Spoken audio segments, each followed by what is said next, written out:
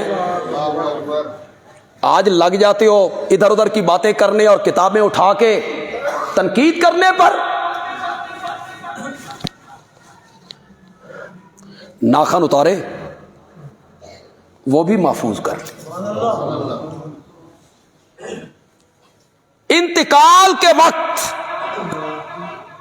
جو وصیتیں کی نا، اس میں فرمایا جب مجھے نہلا چکو اور مجھے کفنا چکو تو آقا کا کرتا میرے سینے پہ رکھ دینا، اور آپ کے بال مبارک اور ناخن فلاں جگہ پہ ہیں، انہیں باریک قطر کے کچھ میرے منہ میں، کچھ میرے نتھنوں میں، کچھ میری آنکھوں میں، کچھ میرے کان میں رکھ دینا، اس کے ساتھ مجھے دفن کرنا۔ رب پوچھے گا معاویہ دنیا سے کیا لائے ہو، تو میں کہوں گا تیرے محمد کی نشانیاں ساتھ لے کے آیا ہوں۔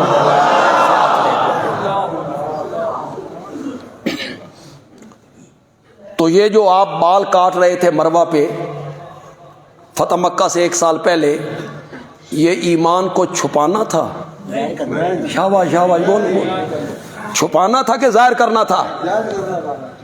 کیوں کہتے ہو کہ وہ ایمان کو چھپا رہے تھے؟ میں سمجھتا ہوں کہ اسلام حضرت معاویہ کے دل میں بہت پہلے گھر کر چکا تھا، لیکن والد چونکہ مشرکین کی فوج کے سالار تھے اور قبیلے کے سربراہ تھے، وہ لوگوں کو لے کے اپنے ساتھ چلتے تھے، تو ایک بیٹے کے لیے یہ مشکل ہو رہا تھا کہ میں چھوڑ کے ادھر چلا جاؤں، ورنہ اسلام گھر کر چکا تھا۔ اس کی میرے پاس بڑی دلیل ہے۔ دلیل میرے پاس یہ ہے کہ مشرکین، ہاں، جب میرے آقا کو نبوت ملی نا، اس وقت حضرت معاویہ کی عمر 5 سال تھی۔ کتنی؟ 5 سال۔ مکے کے 13 سال ملاؤ 18، مدینے کے 2 سال 20۔ بدر کی لڑائی میں ان کی عمر 20 سال تھی، حضرت علی کی عمر 21 سال تھی، اور حضرت معاویہ کی عمر کتنی تھی؟ 20 سال۔ کڑیل جوان۔ جتنے لوگ یہاں آئے ہو تاریخ پڑھتے رہتے ہو، بولو کسی ایک جنگ میں معاویہ اسلام کے خلاف تلوار سونت کے آیا؟ بولو۔ بدر میں آئے؟ نہیں۔ احد میں، خندق میں، کسی ایک جنگ میں نہیں آیا۔ باتیں کرنی بڑی آسان ہے۔ کل میری پوسٹ چڑھی کہ عظمت معاویہ پہ جمعہ پڑھائیں گے، تو نیچے کسی نے لکھا کہ یہ تو فتح مکہ کے دن ایمان لائے تھے، تو ان کی ختنہ کہاں ہوئی تھی؟ میں نے کہا جہاں حضرت علی کے بڑے بھائی عقیل کی ہوئی تھی۔ سمجھ رہے ہو کہ نہیں سمجھ رہے ہو؟ حضرت عقیل کب اسلام لائے تھے؟ فتح مکہ کے دن، وہ بھی فتح مکہ کے دن۔ حضرت عباس نبی پاک کے چچا کب اسلام لائے تھے؟ بولتے کیوں نہیں ہو؟ فتح مکہ کے دن۔ تو فتح مکہ کے دن تو اور بہت سے لوگ ایمان لائے تھے، کہیں ہاشمی ایمان لائے، نبی پاک کے چچا حضرت عباس ایمان لائے، حضرت علی کے بھائی عقیل ایمان لائے۔ تو بات کرتے ہوئے بندے کو ذرا تحقیق کو سامنے رکھنا چاہیے، ایک آدمی کو مورد الزام نہیں بنانا چاہیے کہ آپ تمسخر اڑانے لگ جائیں۔ کسی ایک جنگ میں حضرت معاویہ اسلام کے خلاف تلوار سونت کے نہیں آئے۔ بولو جنہوں نے تاریخ پڑھی ہے، بولو۔ حضرت علی کے بڑے بھائی طالب، حضرت علی کے بڑے بھائی عقیل، یہ دونوں بدر میں ابو جال کے جھنڈے کے نیچے نہیں آئے؟ نہیں آئے؟ حضرت عباس نبی پاک کے چچا ابو جال کے جھنڈے کے نیچے نہیں آئے؟ آئے۔ حضرت صدیق اکبر کے بیٹے عبد الرحمن ابو جال کے جھنڈے کے نیچے نہیں آئے؟ حضرت عمر کے ماموں حضرت سعد کے سکے بھائی تلوار سونت کے ابو جال کے جھنڈے کے نیچے نہیں آئے؟ آئے۔ ہاشمی آئے، قریشی آئے، بنو امیہ کے لوگ بھی آئے، معاویہ نہیں آیا۔ تلوار چلانے کا دھنی ہے،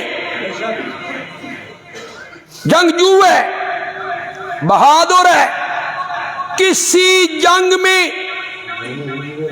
اسلام کے خلاف تلوار اٹھا کے نہیں آیا۔ ایک جملہ کہا کرتا ہوں، نئے لوگ آئیں اس سے لطف اندوز ہوں، جو پرانے لوگ ہیں وہ مزہ لیں۔ کیوں نہیں آیا تلوار اٹھا کے؟ معاویہ کسی جنگ میں اسلام کے خلاف تلوار اٹھا کے نہیں آیا۔ نہیں آیا اس لیے نہیں آیا کہ رب نے معاویہ کے ہاتھ اسلام کے خلاف تلوار اٹھانے کے لیے نہیں بنائے تھے، قرآن لکھنے کے لیے بنائے تھے۔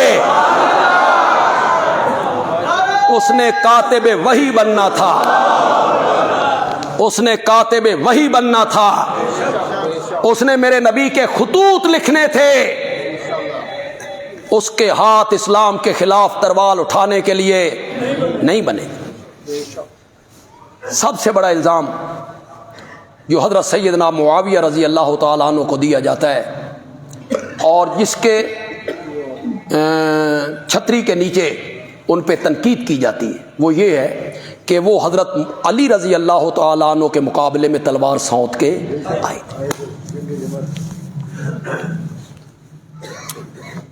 جنگ صفین، جنگ صفین پہلے میں بتا چکا ہوں، یہ ساری شرارت کس کی تھی؟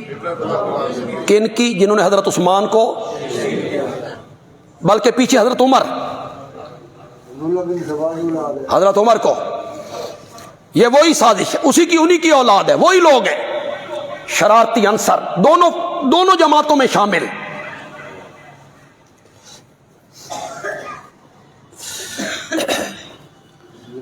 حضرت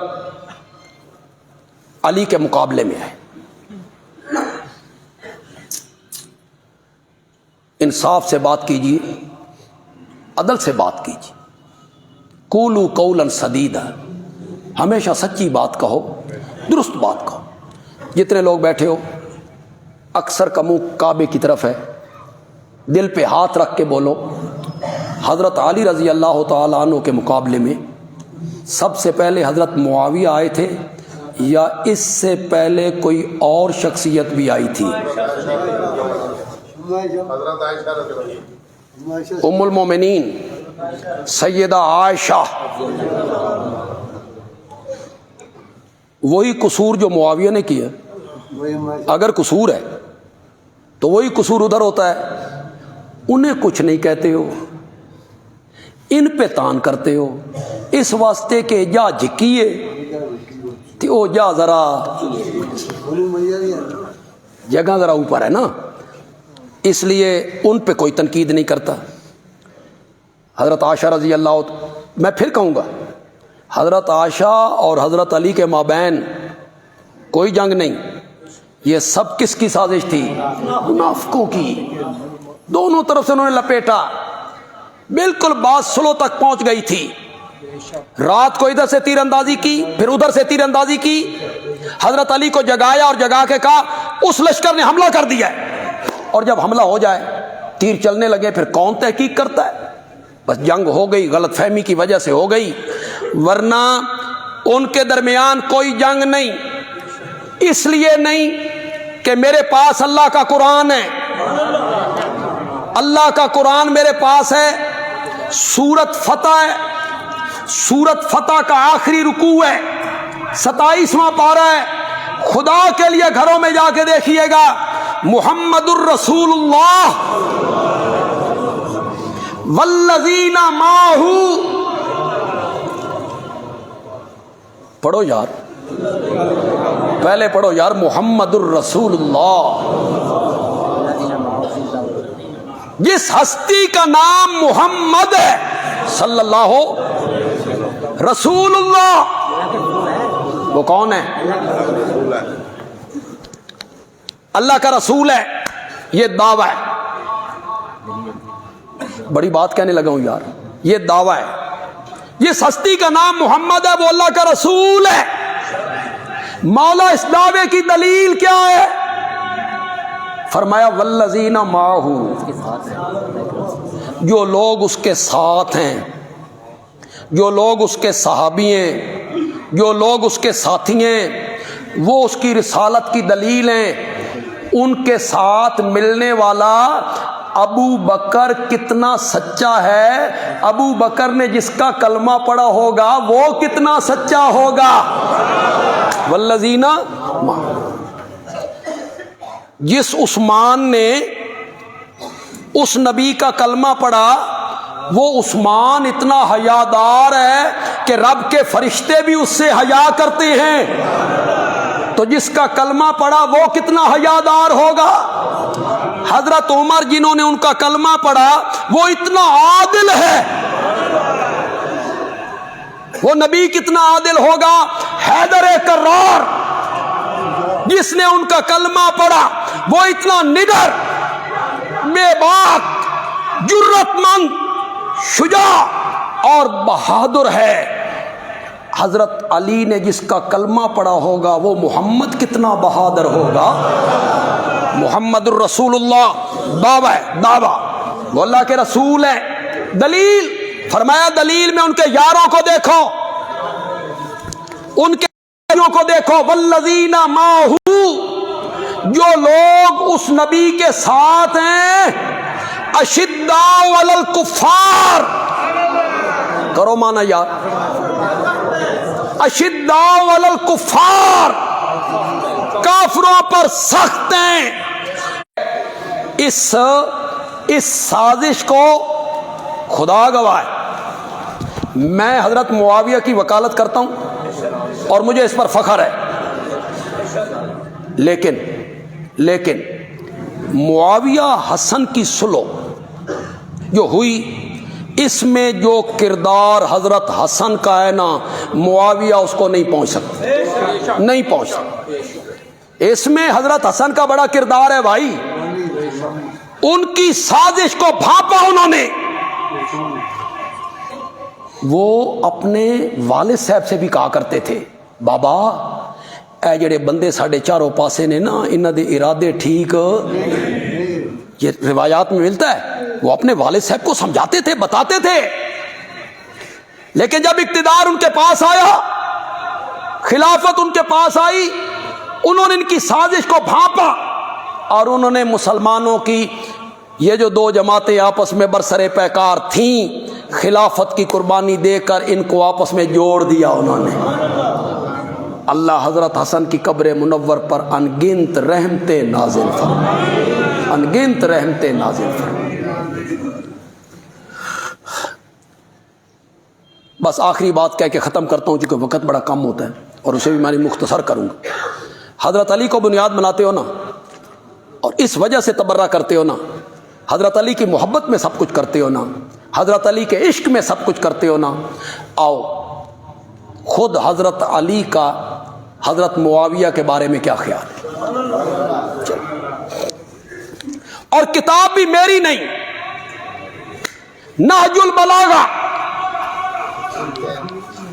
کتاب بھی تمہاری ہے، میری نہیں ہے، میں صرف حوالہ پیش کر رہا ہوں۔ حوالہ نہ ہو مجرم کہیں چیلنج کر لو، حوالہ ہو تو پھر سچا محب حضرت علی کا وہی ہوگا جو حضرت علی کی بات مانے گا۔ صحیح محب کون ہوگا؟ جو حضرت علی کی بات رضی اللہ تعالیٰ عنہ کی بات کو مانے. میں تو مولا علی ہوں. تو ان تعجب ہو گیا ہونا. مولا علی، میں تو مولا علی ہوں. مولا کا ایک معنی مالک ہوتا ہے، عربی میں مولا کا ایک معنی غلام ہوتا ہے. میں غلام کے معنی مراد لے رہا ہوں. مولا علی، میں علی کا غلام ہوں. میں علی کا نہیں، روایتوں میں آتا مولا ابن عباس، مولا ابن عمر، مولا ابن مسعود، ابن عمر کا غلام، ابن عباس کا غلام. تو میں کیا ہوں؟ آپ کیا ہیں؟ ہم سب حضرت علی کے غلام ہیں. جو حضرت علی نے فرمایا ہم نے آنکھیں بند کر کے مانا.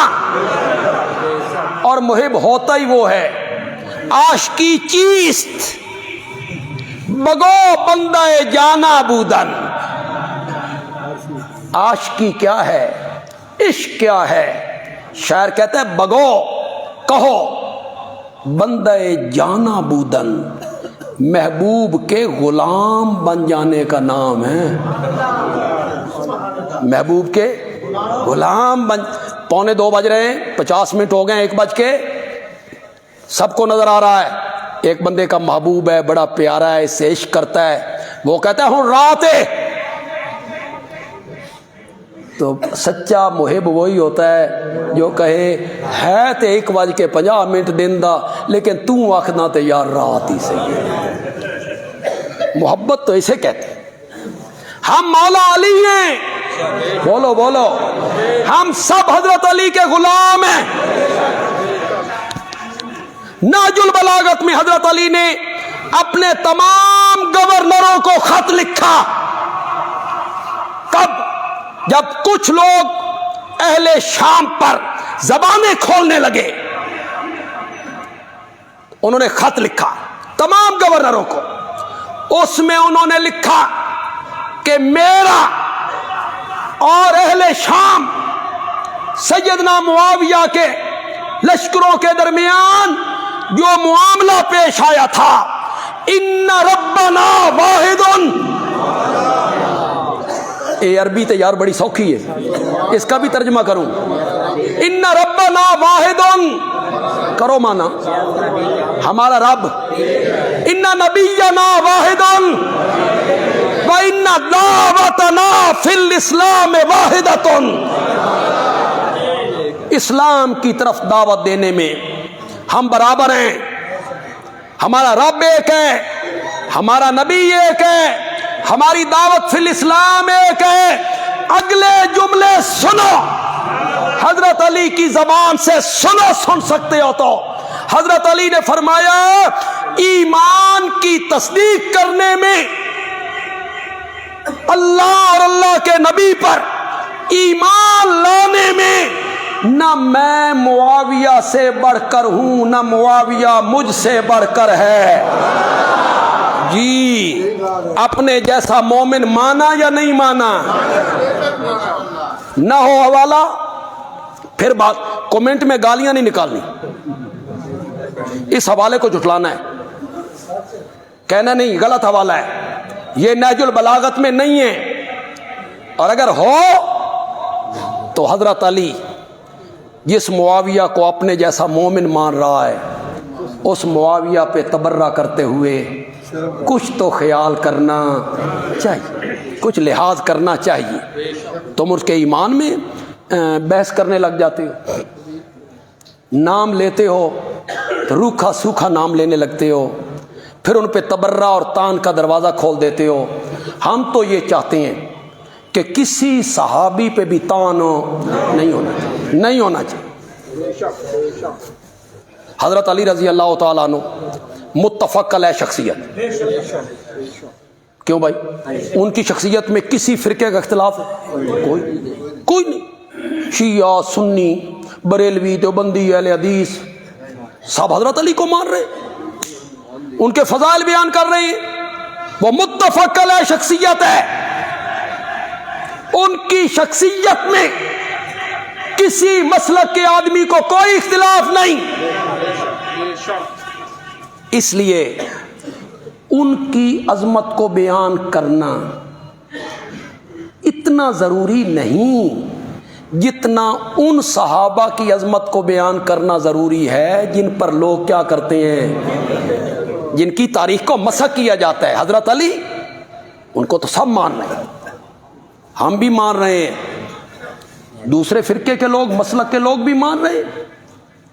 حضرت علی کی توہین کرنے والے کو تمام مسالک کے لوگ مومن ماننے کے لیے تیار نہیں ہیں، خدا گواہ ہے۔